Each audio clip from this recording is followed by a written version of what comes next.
Welcome back to my YouTube channel. मेरा नाम है वंशिका शर्मा और मैं केजीएमयू लखनऊ में नर्सिंग ऑफिसर के पद पे कार्यरत हूँ। तो आज की जो वीडियो रहने वाली है उसमें मैं आपको कुछ ऐसी चीज़ें बताने वाली हूँ जिनकी वजह से कुछ कॉमन लीगल इश्यूज़ हो सकते हैं आपके ऊपर। अगर आप एक रजिस्टर्ड नर्स हो, आप एक प्रैक्टिसिंग नर्स हो, तो आपको किस किस चीज़ का ध्यान रखना चाहिए ताकि आप लीगल केस से बच। वैसे तो ये सब चीज़ें आपको आपके ट्रेनिंग पीरियड में अच्छे से सिखाई जाएंगी, आपको अच्छे से समझ आ जाएगी, लेकिन फिर भी आपको अपने राइट्स के बारे में, कुछ गलत चीज़ों के बारे में, कुछ लीगल केसेस के बारे में थोड़ी अवेयरनेस होनी चाहिए।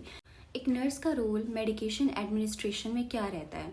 जो डॉक्टर आपको एक मेडिकेशन कार्ड या मेडिकेशन चार्ट प्रिपेयर करके देता है, आपको उसी के अकॉर्डिंग पेशेंट को मेडिकेशन एडमिनिस्टर करनी होती है। तो आपको क्या करना है? सबसे पहले चेक करना है डॉक्टर्स के नोट्स को। पहली बात तो डॉक्टर्स के नोट्स के बिना आप कोई भी मेडिकेशन अपने आप नहीं दे सकते पेशेंट को, या एडवाइस भी नहीं कर सकते लेने को।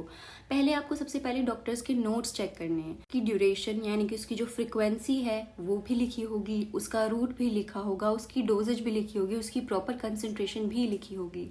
आपको ये सारी चीज़ें रीचेक करनी है, उसके बाद ही आपको पेशेंट को देनी है। एंड रॉन्ग फ्रिक्वेंसी या फिर रॉन्ग कॉन्सेंट्रेशन के अकॉर्डिंग मेडिकेशन दे देते हो तो पेशेंट आपको स्यू कर सकता है, वो आपके ऊपर केस कर सकता है। और जो सबसे बड़ी चीज़ है वो है फेलियर टू कम्युनिकेट। मतलब कि अगर आप मिस कम्युनिकेशन कर रहे हो, किसी भी चीज़ को जिस तरीके से उसे समझाया जाना चाहिए या जो उसका मतलब निकलना चाहिए वो नहीं निकल रहा है, कुछ और मतलब आपने बता दिया, कुछ गलत चीज़ आपने बता दी, गलत कम्युनिकेट कर रहे हो या फेल हो रहे हो एक सही कम्युनिकेशन करने में, और उसकी वजह से कुछ बड़ी मिस हैपनिंग हो जाती, तो भी आपके ऊपर लीगल केस हो सकता है। नेक्स्ट चीज़ देखो, एज ए नर्स आपके अंडर कुछ रिकॉर्ड्स मेंटेनेंस की रिस्पॉन्सिबिलिटी होती है कि आपके पेशेंट से रिलेटेड कुछ ऐसे रिकॉर्ड्स होते हैं, डॉक्यूमेंटेशंस होती हैं जो आपको मेंटेन करनी होती हैं।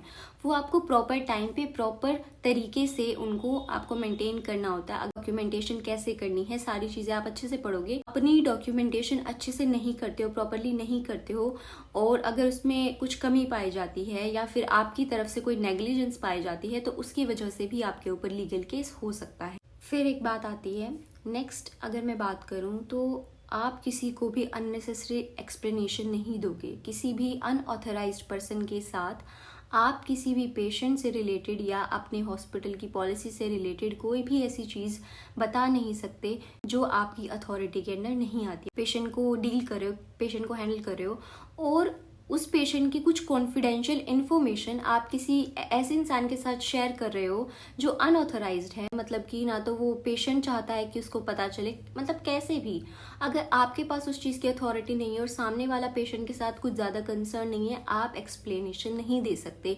आप पेशेंट की कंडीशन के बारे में भी उसको नहीं बता सकते। ठीक है, फॉर एग्जाम्पल अगर कोई पुलिस केस आ जाता है और अगर पुलिस आपसे पूछती है पेशेंट से रिलेटेड कुछ भी, तो आपको नहीं बताना है। आप अगर बता दोगे तो आपका जो हॉस्पिटल है वो आपके ऊपर केस कर सकते हैं कि आपने कैसे बताया, क्योंकि ये किसका काम है? ये डॉक्टर का काम है। अगर कोई भी लीगल केस आता है, मेडिकल लीगल केस आता है, पुलिस से रिलेटेड, पुलिस केस से रिलेटेड कोई केस आता है आपके पास, तो आपको कोई भी एक्सप्लेनेशन पुलिस को नहीं देनी है। आप वेट करोगे या फिर आप इन्फॉर्म करोगे वहाँ का जो हेल्थ प्रैक्टिशनर है, जो आपका मेडिकल प्रोफेशनल है, उसको आप इन्फॉर्म करोगे, वो ही कोई भी एक्सप्लेनेशन दे सकता है। नेक्स्ट एक बहुत इंपॉर्टेंट चीज़ आती है, जब आप एक स्क्रब नर्स का काम कर रहे हो या फिर आप ऑपरेशन थिएटर नर्स का काम कर रहे हो, तो वहाँ पे आपके ऊपर एक बहुत बड़ी जिम्मेदारी होती है। जितने भी स्पंजेस यूज़ हुए हैं, जितने भी इंस्ट्रूमेंट यूज़ हुए हैं सर्जरी के दौरान, वो आपको अच्छे से काउंट करना है। बिफोर सर्जरी कितने थे आपके पास और आफ्टर सर्जरी आपके पास कितने हैं। इस चीज़ से बचने के लिए कि कहीं कोई भी इंस्ट्रूमेंट या कोई भी स्पंज पेशेंट की बॉडी के अंदर तो ना रह जाए। पेशेंट की बॉडी के अंदर अगर वो रह गया तो बाद में पेशेंट को भी बहुत ज़्यादा दिक्कत होगी और पेशेंट आपके हॉस्पिटल के ऊपर केस कर सकता है, और वो केस आपको डील करना पड़ेगा क्योंकि ये आपकी ड्यूटी है। आपको सारे स्पंजेस, आपके जो इंस्ट्रूमेंट्स हैं वो आपको डील करने हैं अगर आप एक ऑपरेशन थिएटर नर्स के पोजीशन पे काम कर रहे हो। इतना टाइम अगर जब से आप नर्सिंग कर रहे हो, नर्सिंग करते करते जो आपको है पेशेंट के साथ डील करना आ जाना चाहिए। पेशेंट्स कई बार क्या करते हैं, आपको अपनी कुछ पर्सनल इन्फॉर्मेशंस भी बता देते हैं, पर्सनल चीज़ें भी बता देते हैं, बट इसका मतलब ये नहीं है कि अगर उन्होंने आपको बता दिया है तो आप किसी और के साथ भी वो चीज़ शेयर कर सकते हो। ये आपकी ड्यूटी है कि अगर पेशेंट ने आपके ऊपर ट्रस्ट करके कोई ऐसी चीज़ बताई है जो शेयर करना चाहता था और उससे किसी को हार्म नहीं पहुँच रहा है, तो उस पेशेंट की कंसेंट के वो चीज़ आप किसी के साथ भी शेयर नहीं कर सकते। अगर आपने ऐसा किया तो आपके ऊपर पेशेंट केस कर सकता है डिफेमेशन का। किसी भी पेशेंट के बारे में कोई भी ऐसी चीज स्प्रेड कर रहे हो जो कि झूठ हो सकती है, जो पूरा सच नहीं है, जो कि एक पेशेंट को मान हानि पहुंचा सकती है, उसको डिफेम कर सकती है, तो पेशेंट आपके ऊपर डिफेमेशन का केस कर सकता है। पेशेंट की कोई प्रॉपर्टी है उसको डैमेज कर रहे हो तो भी पेशेंट आपके ऊपर केस कर सकता है। किसी पेशेंट की मर्जी के बिना उसको कोई भी मेडिकेशन प्रोवाइड नहीं कर सकते, मर्जी के बिना आप उसके ऊपर कोई प्रोसीजर नहीं कर सकते हो, क्योंकि ये पेशेंट का राइट होता है अपनी ट्रीटमेंट में पार्ट लेने का। अगर वो अपनी पूरी अच्छी मेंटल स्टेट में है तो उसके पास पूरा हक है कि वो आपको किसी भी दवाई के लिए, किसी भी इंजेक्शन के लिए, किसी भी दूसरी तरीके के प्रोसीजर के लिए मना कर सकता है। अगर वो प्रॉपर मेंटल स्टेट में नहीं है, मेंटल हेल्थ ठीक नहीं है, तो उसका जो गार्जियन है, जो उसके साथ अभी उसका केयर टेकर है, जो ऑथोराइज्ड है उसकी केयर के लिए, आप उसकी परमिशन लोगे। आपको हर एक प्रोसीजर से पहले, हर एक चीज़ से पहले पेशेंट को एक्सप्लेन करना होता है कि आप क्या कर रहे हो, किस चीज़ की दवाई दे रहे हो।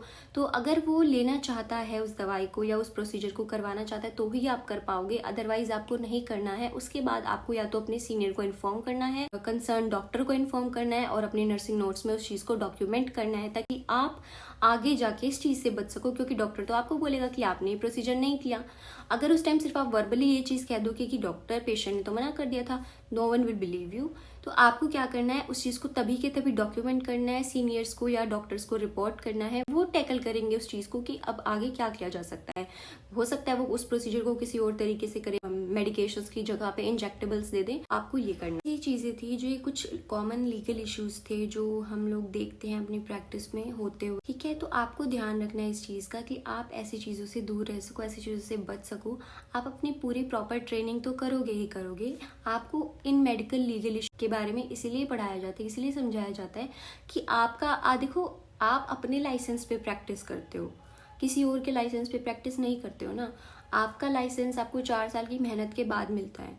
अगर उस लाइसेंस को ऐसे ही खो दोगे तो फिर क्या बेनिफिट है उस चीज़ का। आपको बैन कर दिया जाता है। आपको पता है अगर केस होता है, आप उसमें गिल्टी पाए जाते हो, तो आपका जो लाइसेंस है वो रद्द कर दिया जाता है, कैंसिल कर दिया जाता है, या तो कुछ टाइम पीरियड के लिए या फिर परमानेंटली भी। तो आपको बहुत ध्यान रखना होगा इस चीज़ का कि आप उस चीज़ के साथ कैसे डील कर रहे हो, कैसे टैकल कर रहे हो। मैं आपको एक प्रो टिप देना चाहूँगी।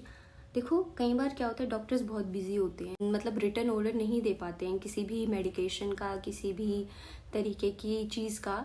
आपका क्या काम है, आपको सबसे पहले तो विदाउट एनी ऑर्डर्स कुछ भी प्रोसीजर, कोई भी आपको मेडिकेशन नहीं करनी है जब तक डॉक्टर उसको रिटर्न में ना दे दे। ऐसा है कि इमरजेंसी है बहुत ज़्यादा, तो आपको अगर वो वर्बल ऑर्डर्स दे रहे हैं डॉक्टर्स, तो भी आपको वो नर्सिंग नोट्स में डॉक्यूमेंट करनी है और फिर कंसर्न डॉक्टर से साइन कराने और कंसर्न डॉक्टर से फिर दोबारा आप रिटर्न नोट्स लेने ही लेने हैं। अपने लाइसेंस पे प्रैक्टिस कर रहे हो, डॉक्टर के लाइसेंस पे प्रैक्टिस नहीं कर रहे हो। जो मैं आपको कहूँगी, आपके पास सबसे जो आपकी बड़ी शील्ड है ना किसी भी चीज़ से बचने के लिए, वो आपकी नर्सिंग नोट्स हैं, आपकी डॉक्यूमेंटेशन है। अगर आपने कोई चीज़ कर दी, मतलब कोई केयर प्रोवाइड की है पेशेंट को और आपने वो डॉक्यूमेंट नहीं की, तो इसका मतलब ये माना जाएगा आगे जाके कि आपने वो केयर प्रोवाइड नहीं की। आपको वो चीज़ डॉक्यूमेंट करनी है एट द करेक्ट टाइम।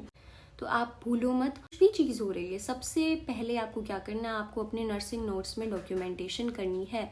वो आपको किसी भी लीगल केस के अगेंस्ट बचाने की पूरी ताकत रखता है, क्योंकि आपके पास प्रूफ है उस चीज़ का, आपके नोट्स हैं वो। ठीक, तो कुछ ऐसी चीज़ें थी, इनका ध्यान रखना ताकि आप इन फ्यूचर किसी भी तरह के लीगल केस से भी दूर रह सको।